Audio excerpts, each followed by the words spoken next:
ഇന്ന് നമ്മുടെ കോഴിക്കുഞ്ഞുങ്ങൾക്ക് കുറച്ച് വള്ളിപ്പോച്ച കൊടുക്കാമെന്ന് വിചാരിച്ചു കേട്ടോ. അതായത് ഇതാ ഈ വള്ളി പോലെ ഇങ്ങനെ പിടിച്ച് കിടക്കുന്നുണ്ട് കേട്ടോ. നിറഞ്ഞ് പിടിച്ചിട്ടുണ്ട്. നമ്മുടെ ഈ പുരയിടത്തിലൊക്കെ നിറച്ച് ഇത് പിടിക്കാറുണ്ട് കേട്ടോ. പിന്നെ മഴ സീസണായാൽ പിന്നെ പറയേണ്ട കാര്യമേ ഇല്ല, നിറഞ്ഞുണ്ടാവും.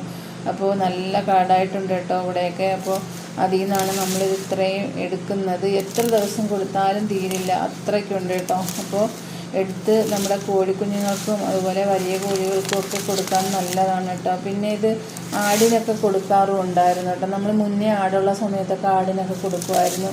ഇതിൻ്റെ ഇലകളെന്ന് വെച്ചാൽ വലിയ കട്ടിയില്ലാത്ത ഇലകളാണ് കേട്ടോ. അപ്പോൾ അതുകൊണ്ട് തന്നെ കോഴികൾക്കൊക്കെ കഴിക്കാൻ വളരെ എളുപ്പം കഴിക്കാൻ പറ്റുന്നതാണ്.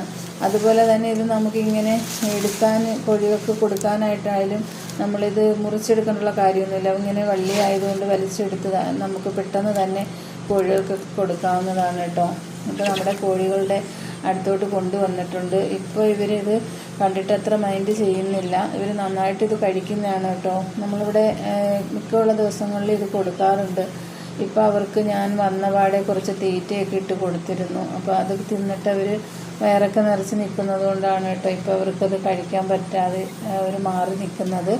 എന്തായാലും അവർ കഴിച്ചോളും. അവർ ഇപ്പോൾ 2 ദിവസം നമ്മൾ മിക്കവാറും ഇപ്പോൾ 2 ദിവസം കൂടുമ്പോഴൊക്കെയാണ് കേട്ടോ വരുന്നത്. തീറ്റയും വെള്ളമൊക്കെ അത് കണക്കാക്കി വെച്ച് കൊടുത്തിട്ടാണ് പോണത്. അപ്പോൾ അതിനുള്ളിൽ അവരിത് ഫുള്ള് കഴിച്ച് തീർത്തോളും. പിന്നെ ഇപ്പോൾ ഇതാ നമ്മുടെ കോഴിക്കുഞ്ഞുങ്ങളൊക്കെ ഇത്രയും വളർച്ചയൊക്കെ ആയിട്ടുണ്ട് കേട്ടോ. എല്ലാവരും നല്ല ഉഷാറായിട്ടൊക്കെ ഇരിക്കുന്നുണ്ട്. പിന്നെ നമ്മളിപ്പോൾ ഈ കൊടുത്തേക്കുന്ന രീതിയിലുള്ള വള്ളിപ്പച്ച നിങ്ങൾ ആരെങ്കിലും നിങ്ങളുടെ കോഴികൾക്ക് കൊടുക്കാറുണ്ടെങ്കിൽ ഒന്ന് കമൻറ്റ് ചെയ്യണം കേട്ടോ. അപ്പോൾ വീഡിയോ ഇഷ്ടപ്പെട്ടാൽ ലൈക്ക് ചെയ്യാനും സബ്സ്ക്രൈബ് ചെയ്യാനും സപ്പോർട്ട് ചെയ്യാനും മറക്കല്ലേ.